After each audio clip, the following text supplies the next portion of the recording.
Halo semua, seperti yang gue janjiin kemarin, kali ini kita bakal bahas algoritma.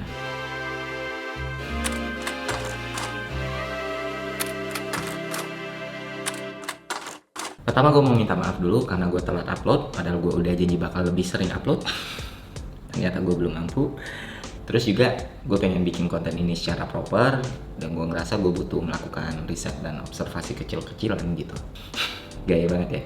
Ya supaya ada isinya lah, nggak sekedar basa-basi doang. Kenapa? Karena menurut gue pemahaman soal algoritma YouTube itu bakal ngasih manfaat yang besar banget buat seluruh content creator atau pelaku usaha digital yang ada di platform ini. Tapi karena IQ dan kecerdasan gue sangat terbatas, jadi gue butuh waktu yang agak lama untuk memahami hal ini. Soalnya algoritma YouTube ini sebenarnya hal yang susah-susah sulit, teman-teman. Yes, susah-susah sulit.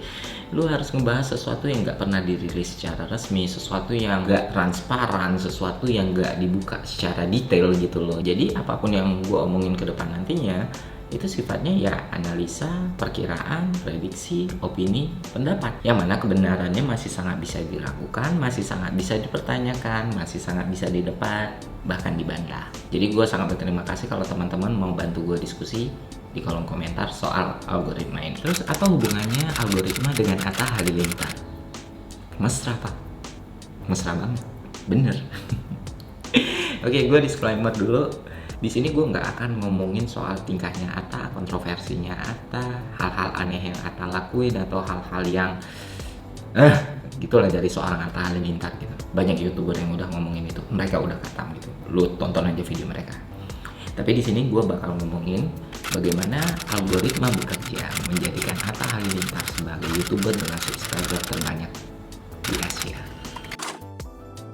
Sebelum kita melangkah lebih jauh, ada baiknya kita mengerti dulu definisi algoritma. Bisa kita artikan algoritma itu sebagai urutan langkah logis dalam memecahkan masalah, menemukan solusi, dan mencapai tujuan.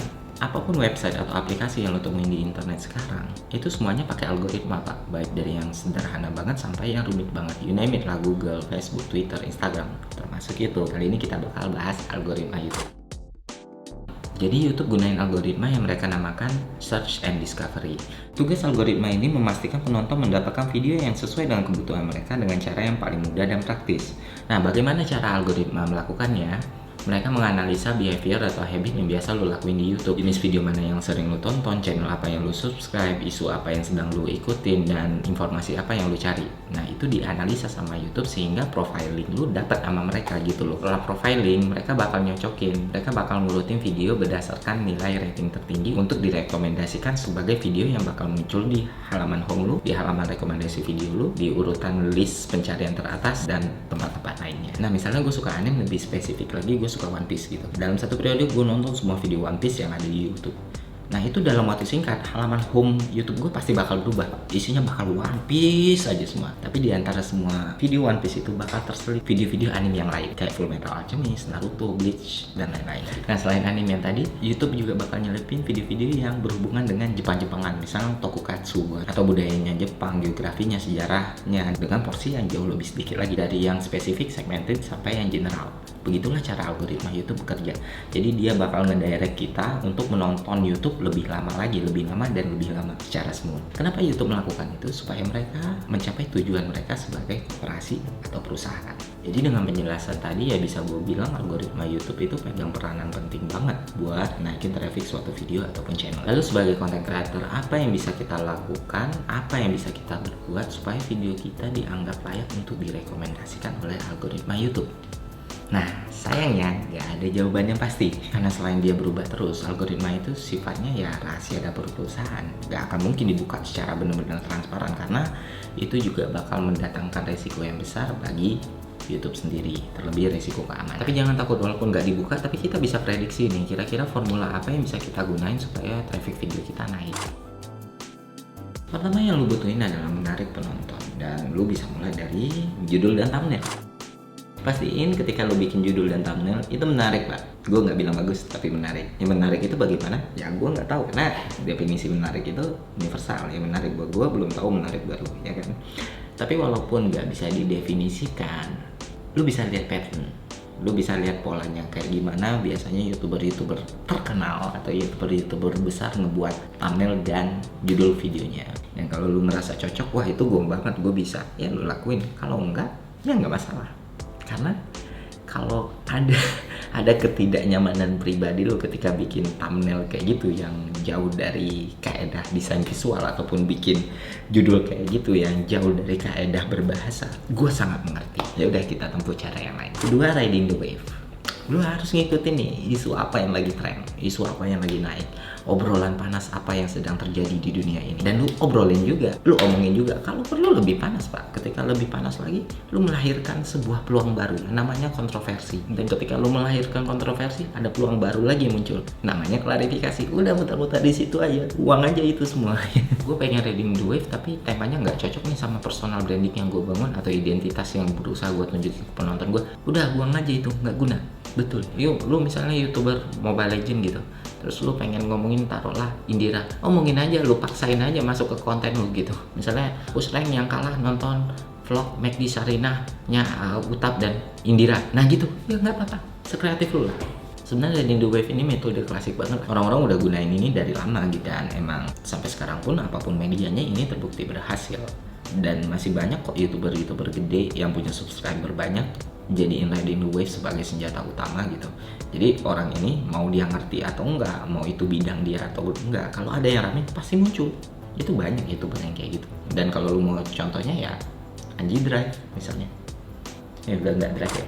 Nah, ketiga, kolaborasi. Kolaborasi ini adalah formula yang udah ada dari zaman apa ya? Kekaisaran Babilonia apa? Dan sampai sekarang ya emang efektif. Sekarang ini banyak digunain sama artis-artis yang baru masuk YouTube. Lo lihat aja artis baru masuk YouTube collabsnya sama siapa sih? Gak jauh-jauh dari Raffi Ahmad, Andri Stinky, Uya ya di situ-situ aja. Kan sangat efektif karena dengan lu melakukan kolaborasi, lu udah nyatuin dua klaster penonton lu dan klaster YouTuber yang lu ajak kolaps. Terus lu ngerasa gue ini bukan YouTuber gede, gue nggak punya kenalan orang terkenal, gue nggak bisa ngajak collab siapapun, apa gue harus berakhir seperti ini?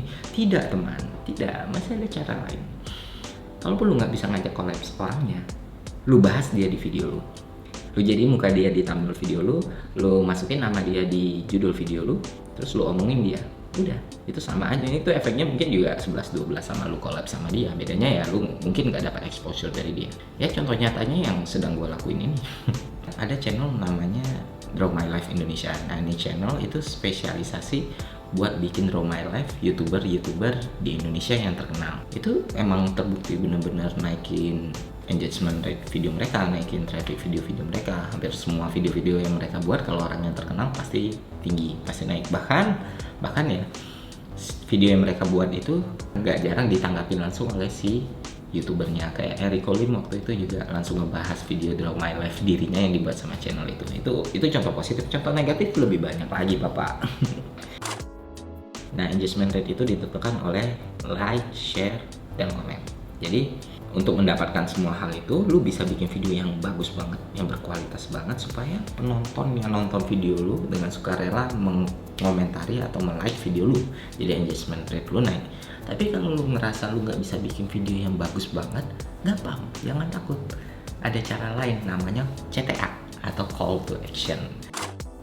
Subscribe video ini karena subscribe itu gratis. Nah, saya beri waktu 5 detik. Itu CTA. Nah, CTA ini lu lakuin aja tiap saat, ya sering-sering di video lu. CTA mulu. Call to action mulu. Komentar ya guys, like ya guys. Lu jalan sedikit, subscribe ya. Pokoknya lu lakuin terus. Mungkin lu bakal dihujat sama orang yang nonton, tapi siapa tahu ternyata video lu ditonton oleh banyak bocah polos yang benar-benar melakukan hal tersebut. Aku kasih waktu 5 detik untuk kamu subscribe. Beneran dihitung 5 detik tuh. Jangan ada yang kayak gitu. Nah, itu CTA. Terus lu ngerasa, gue gak mau ngelakuin CTA, norak, dan lu punya uang, jangan takut, lakukan aja giveaway. Teman-teman tolong like, share, dan komen, tulis nama akun Instagramnya. Gue mau giveaway iPhone 11 Pro. Dijamin isi komentar lu bakal, yaudah template aja, never surrender, work hard, play hard, IG Irwandi Ferry. Nah, itulah. Nah, selain naikin engagement rate lu, dia juga bakal nutupin head comment yang ngebahas konten lo. Jadi ini sangat-sangat multifungsi sekali ya, Bapak. Ini nggak akan didetek sebagai spam karena Kalau lu lihat salah satu syaratnya adalah nyantumin akun IG, yang mana akun IG orang beda-beda. Kalau spam itu kan kalimat yang sama yang terus diulangin. Tapi kalau akun IG beda-beda, YouTube bakal ngedetek oh ini komentar manual. Pintar kan mereka. Dari semua common formula yang gue sebut tadi, lu mungkin udah paham banget ya. Itu udah bener-bener common, makanya namanya common. Jadi kayak lu di YouTube, lu masuk ke YouTube seenggaknya ngerti lah hal-hal kayak gitu. Perkara lu mau lakuin atau enggak ya itu tergantung batasan lu sendiri gitu loh. Tiap orang kan punya batasan moral. Kok batasan moral sih ya? Hal-hal yang bisa diwajarkan atau enggak.